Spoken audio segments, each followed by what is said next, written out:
In the last video, we discussed about chapter 3, that is journal, and in that video, we discuss meaning, importance, and utility of accounting document, specimen of journal voucher, and specimen of cash voucher. Now, in this video, we are going to discuss about receipt and how the specimen of receipt is, that we are going to discuss, and the next tax invoice, cheque, credit memo. तो ये सारे specimen हम इस video में आज देखेंगे। तो सबसे पहले receipt. A receipt is a piece of paper that you get from someone as proof that they have received money और गुड्स फ्रॉम यू। तो रिसिट क्या है? Receipt is a piece of paper. Receipt क्या है? It is a piece of paper that you get from someone. अगर आपको किसी के पास से अगर आपको एक पीस ऑफ पेपर मिल रहा है which shows that they have received money और गुड्स फ्रॉम यू, तो अगर सामने वाली पार्टी को आपने पेमेंट किया है या फिर गुड्स दिया है, तो उसके बदले में जो आपको मिल रहा है वो क्या है? It is receipt. So receipt is always issued by the seller and given to the buyer. Receipt हमेशा कौन इश्यू करता है? सेलर इश्यू करता है। किसे इश्यू करता है? बायर को। Because we know that in modern business, to increase the profit of the businessman sells goods on credit basis, but the payment will be made on future date. So at the time of making payment, the receiver means seller, is required to acknowledge the payment. For this purpose, a document is prepared called as receipt. So, receipt are a document that represent proof of financial transaction. In other words, we can say like that a receipt is nothing but a piece of paper. It is a document that prepared by receiver of payment. जो payment receive कर रहा है या जो amount receive कर रहा है वो इस डॉक्यूमेंट को प्रिपेयर करता है। किस पर्पस के लिए प्रिपेयर करता है? As an acknowledgement of the payment. Payment का acknowledgement. Okay, that it is known as receipt. इसे हम क्या कहेंगे? रिसिट कहेंगे। So on the basis of receipt, entries will be made in the cash book. Cash book में जो entry होती है वो किस बेसिस पे प्रिपेयर होती है? On the basis of receipt. So receipt is necessary for tax purpose. Receipt जो है वो टैक्स पर्पस के लिए भी क्या है? नेसेसरी है। सो रिसिट का स्पेसिमेन कैसे होगा? रिसिट में सबसे पहले जो स्पेसिमेन है, देखो मैंने यहाँ पे एक बॉक्स बना लिया है, तो यहाँ पे हम रिसिट का स्पेसिमेन देखेंगे कि स्पेसिमेन किस तरीके से है। तो सबसे पहली लाइन जो है वो क्या है? It is about receipt. तो सबसे पहले ये मेंशन करना है कि ये रिसिट है, तो इसके लिए सबसे पहला वर्ड जो आएगा वो क्या है? रिसिट है। After that the name of the business and address. तो यहाँ पे हमने बिजनेस का नाम लिखा है Nakul and company, Bandra road, Mumbai. Okay, तो उसके बाद यहाँ पे आएगा रिसिट नंबर एंड डेट। तो एज आई टोल्ड यू कि डॉक्यूमेंट, किसी भी डॉक्यूमेंट को वैलिडिटी कब मिलती है, लीगली वैलिड कब उसे माना जाता है? जब उसके ऊपर डेट है, रिसिट नंबर है, अगर नंबर है, डेट है, सिग्नेचर है, तो ये डॉक्यूमेंट क्या हो जाता है? फिर वैलिड डॉक्यूमेंट हो जाता है। So date is necessary. यहाँ पे रिसिट नंबर आएगा, receipt number is necessary. Then GSTIN number. तो GSTIN number means what? GSTIN number means goods and service tax identification number, जिसे हम कहते हैं GST number. So this is a 15 digit pan based unique identification number जो हर एक company को दिया जाता है। तो ये this is for GST purpose. GST के टैक्स के लिए ये नंबर यहाँ पे है। देन इसके बाद रिसिप्ट में क्या आएगा? Received with thanks from messrs. A sum of rupees, यहाँ पे रुपीज आएगा, अमाउंट आएगा in word, by cash, cheque, DD, NEFT, RTGS number. Means because this receipt is prepared by whom, by the seller. तो seller यहाँ पे mention करेगा कि किसके पास से अमाउंट मिला है या फिर गुड्स मिला है। तो अगर मनी मिला है तो वो मेंशन करना है कि कितना अमाउंट मिला है इन वर्ड्स, और जिसके पास से आपको ये अमाउंट मिला है मीन्स द बायर, तो उसका नाम यहाँ पे आएगा। तो बायर का नेम यहाँ पे आएगा, receive with thanks from messrs, तो यहाँ पे मेसर्स की जगह पे यहाँ पे किसका नाम आना है, बायर का नाम आना है। कितना रुपया मिला है वो यहाँ पे आएगा in word.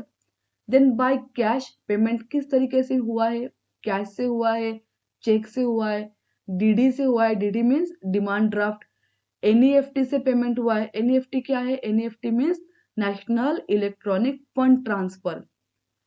This is it is an electronic method of transferring fund from one bank to other bank or other branch. RTGS number, RTGS means real time gross settlement. So this is again instant money transfer services. And NEFT, RTGS ये दोनों भी क्या है, it is instant money transfer services that that is useful in today's business. तो ये instant money transfer services है, ये electronic method है जिससे पैसा एक बैंक से दूसरे बैंक में जमा होता है। तो एनईएफटी से पेमेंट आया है, आरटीजीएस जीएस से पेमेंट आया तो उसका नंबर यहाँ पे आएगा।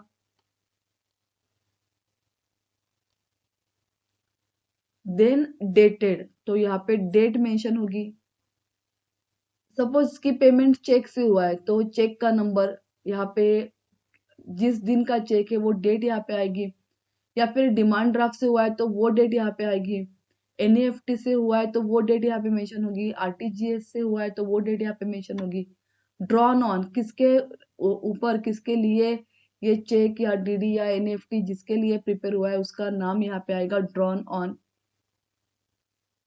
इन पार्ट और full payment of bill number, तो पेमेंट पार्टली हो रहा है या फुल्ली हो रहा है, तो पेमेंट किस तरीके से हो रहा है वो यहाँ पे मेंशन होगा। एंड बिल नंबर कौन सा है वो यहाँ पे मेंशन होगा। देन अमाउंट इन फिगर, यहाँ पे अमाउंट इन फिगर आएगा। Then here subject to realisation of cheque, अगर चेक से पेमेंट हुआ है तो चेक रियलाइज हो रहा है कि नहीं, तो यहाँ पे ये भी मेंशन है कि रिसीट जो है वो subject to realisation of cheque है। अगर चेक रियलाइज हो गया, कैश हो गया, तो फिर ये रिसीट क्या है, this receipt is valid receipt. Then stamp and receiver sign, stamp और यहाँ पे रिसीवर की सिग्नेचर आती है। ओके, तो इस तरीके से रिसीट यहाँ पे प्रिपेयर होता है।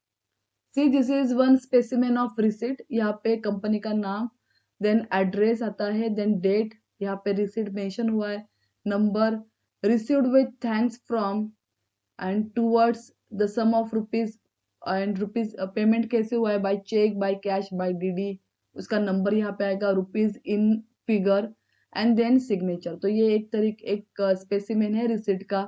आपको पता चल सकता है कि एक आइडिया आ सकती है कि रिसिट किस तरीके से प्रिपेयर होती है। सो रिसिट, पहले तो receipt is prepared for credit transaction, credit transaction के लिए रिसिट प्रिपेयर होता है, और क्रेडिट ट्रांजेक्शन का पेमेंट मिला तो वो एक्नॉलेजमेंट जो है, उस एक्नॉलेजमेंट के लिए रिसिट प्रिपेयर होता है।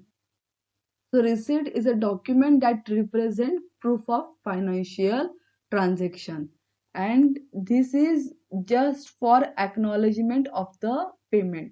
तो receipt जो है it is prepare for acknowledgement of the payment. तो एंड इसके बेस पे ही कैश बुक की एंट्रीज होती है, तो इसके लिए रिसीट क्या है, it is important. Then see the next, that is tax invoice. Tax invoice क्या है, tax invoice it is purchase invoice और inward invoice for the buyer, and sales invoice और outward invoice for the seller. तो tax invoice जो है वो buyer के लिए परचेस इनवॉइस है या इनवर्ड इनवॉइस है, और सेलर के लिए क्या है, सेल्स इनवॉइस है और आउटवर्ड इनवॉइस है। It is issued for taxable supply of goods and services. Tax invoice issue क्यों होता है, for taxable supply of goods and services. It is prepared by seller or supplier. Tax invoice कौन prepare करता है? It is prepared by seller or supplier. It includes tax invoice में क्या क्या mention है? It include quantity supplied, rates, terms of payment, trade discount if any, CGST, SGST and total amount payable. तो ये सारे जो इंफॉर्मेशन है वो टैक्स इनवॉइस में इंक्लूड होते हैं. It is send by seller to the buyer. Tax invoice seller buyer को सेंड करता है. So tax invoice is use for all types of taxable sale. सारे टैक्सेबल सेल के लिए टैक्स इनवॉइस यूज होता है. It include information about GST. Tax invoice में GST की इंफॉर्मेशन मेंशन है. So it is primary evidence to claim input tax credit of goods and services. So in short, tax invoice is prepared by the seller of goods to be issued to purchaser of goods, which contain detail of quantity supplied, rates and terms of transaction, trade discount if any, CGST and SGST and the total amount payable. Entries in the purchase book and in sales book is made on the basis of this voucher. So there is a difference between voucher and tax invoice. Tax invoice में CGST, SGST ऐसे taxes mention होते हैं जो कि voucher में नहीं होते हैं. तो जो purchase book की entries है या sales book की entries जो है वो tax invoice के base पे prepare होती है. Now see the specimen of tax invoice. तो टैक्स इनवॉइस का स्पेसिमेन किस तरीके से है? तो the very first line of tax invoice is tax invoice. After that the name of the store और जो भी बिजनेस है उसका नाम और उसका एड्रेस. तो ये जो टैक्स इनवॉइस है ये टेक्स्ट बुक का टैक्स इनवॉइस है. तो यहाँ पे सुनील जनरल स्टोर है, एड्रेस है shop number 5 Lakshmi road Pune. फिर यहाँ पे जो इम्पोर्टेंट चीज है वो क्या है? डेट. तो डेट आनी जरूरी है. तो the next tax invoice, name of the store, address, उसके बाद इम्पोर्टेंट क्या है? डेट. तो इसमें डेट आएगा. देन कैश बिल नंबर, यहाँ पे कैश बिल नंबर मेंशन होगा. Then GSTIN number. Then name. तो यहाँ पे जो नेम है ये कस्टमर का नाम यहाँ पे आता है. देन मेंशन होगा इसमें एड्रेस, कस्टमर का नाम, कस्टमर का address. After that serial number. Then particulars. Particulars means यहाँ पे डिटेल इंफॉर्मेशन आएगी about the transaction. Then HSN number. Now what is HSN? HSN stand for harmonised system nomenclature. And this is actually developed by World Custom Organization. It is developed in 1988, and HSN, this system has been introduced for the systematic classification of goods all over the world. So HSN is nothing but the code number. It is a 8-digit uniform code number which is accepted internationally. So this is internationally accept product coding system. Means हर एक business को HSN number दिया होता है for goods classification, goods को classify करने के लिए. Okay, and this system is currently used by excise, custom and GST means goods and service tax law. तो ये सारे जो है वो HSN नंबर को फॉलो करते हैं, इस कोडिंग सिस्टम को फॉलो करते हैं. After that the next column in tax invoice is rate. इस रेट पे प्रोडक्ट जो है वो परचेस हुआ या फिर उसका रेट क्या है प्रोडक्ट का. देन क्वांटिटी ऑफ प्रोडक्ट, कितनी क्वांटिटी में प्रोडक्ट है. Then how much amount is taxable in this transaction. तो जो भी ट्रांजेक्शन के लिए टैक्स इनवॉइस प्रिपेयर किया है तो उसमें टैक्सेबल अमाउंट कितना है वो इसमें आएगा. तो टैक्सेबल अमाउंट में CGST कितना है एंड SGST कितने परसेंटेज से, तो वो यहाँ पे मेंशन होगा. तो टैक्स इनवॉइस में यही है कि टैक्स इनवॉइस में टैक्स मेंशन होता है. तो CGST कितना है, SGST कितना है, तो वो परसेंटेज यहाँ पे मेंशन होंगे, because we know CGST means what, central goods and service tax, and SGST means state goods and service tax.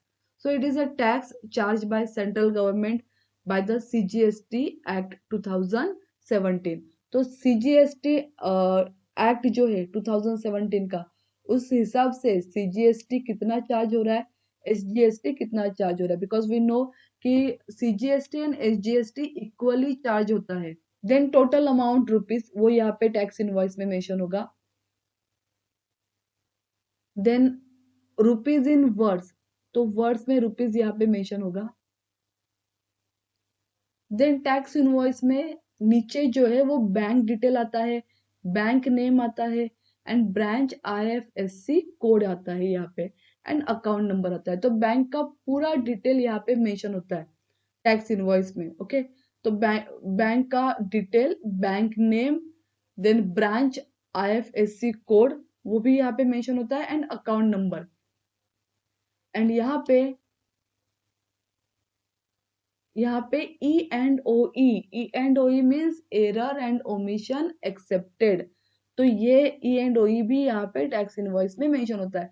So tax invoice क्या है, tax invoice it is just a voucher which include tax.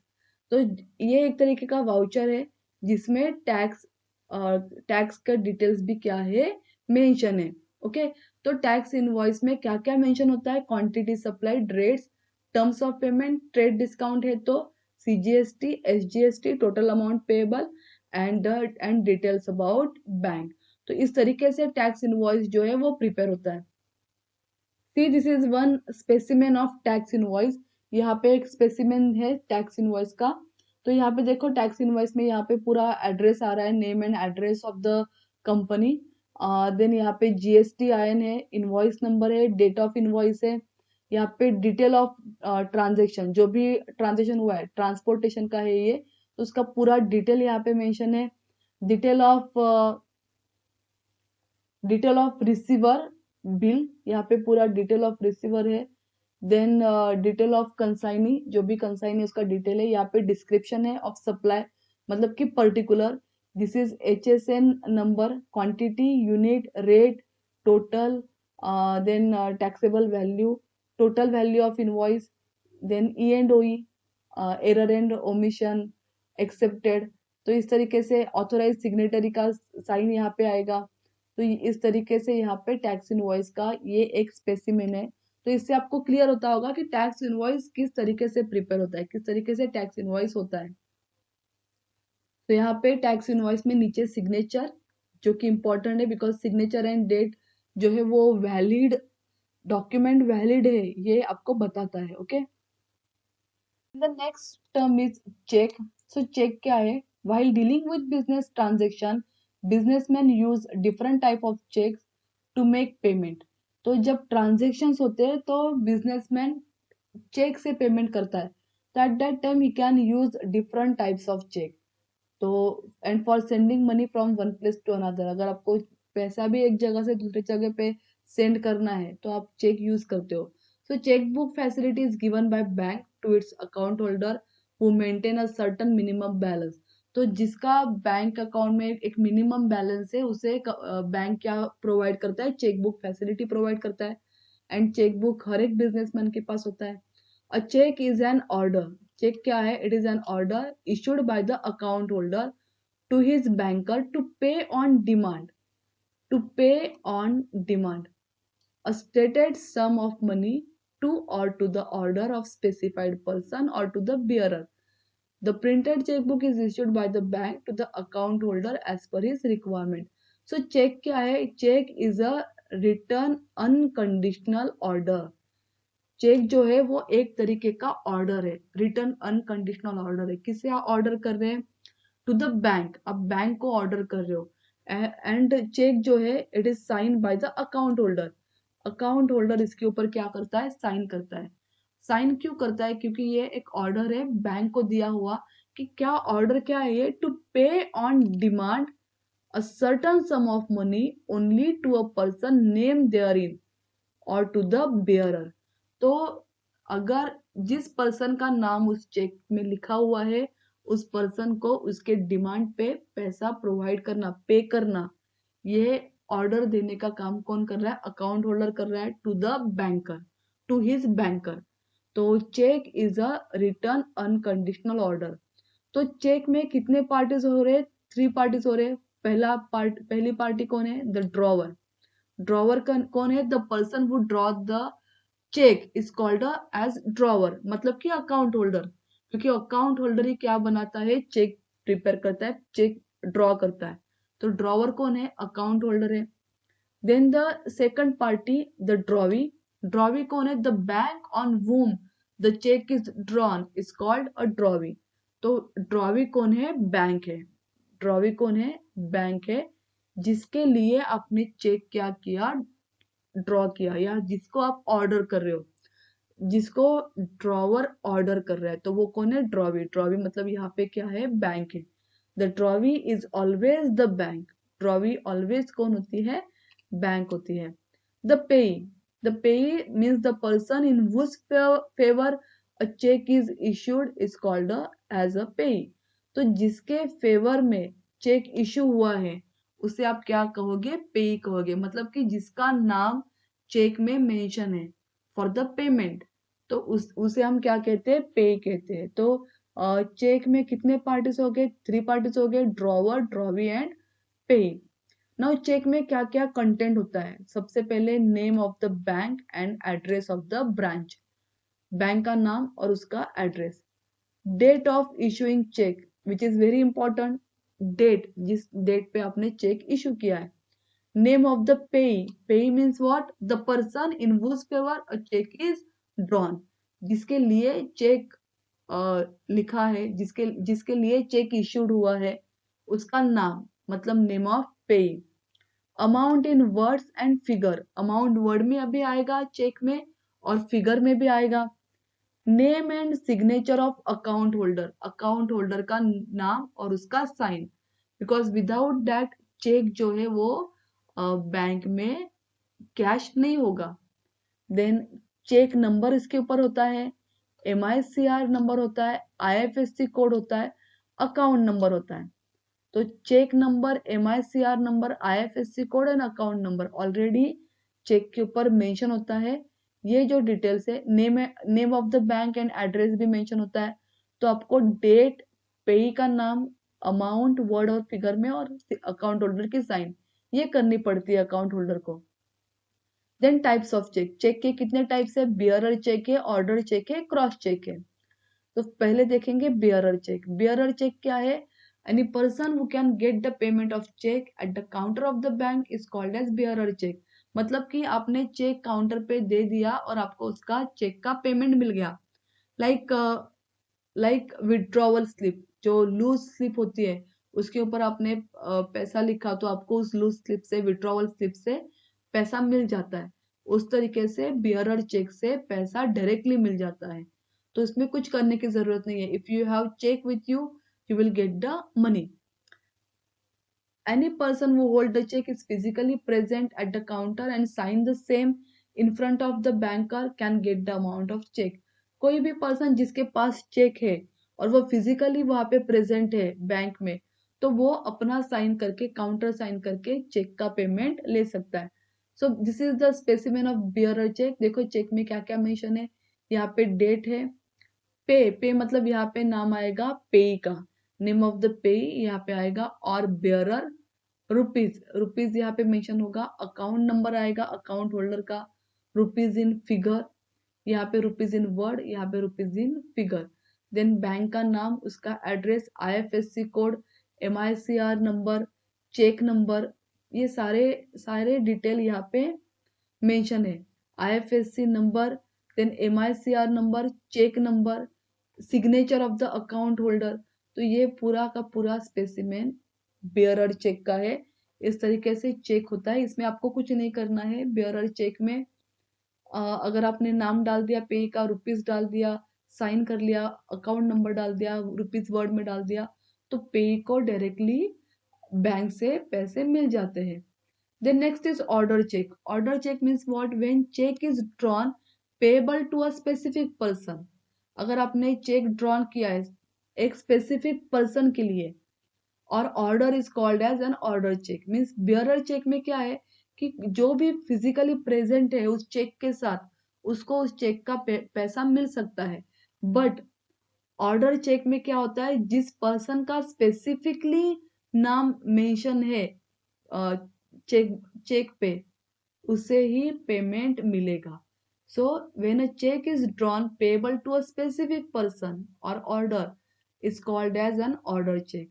The payment of order check is made by the bank to the person name mentioned therein or to any other person ordered by him.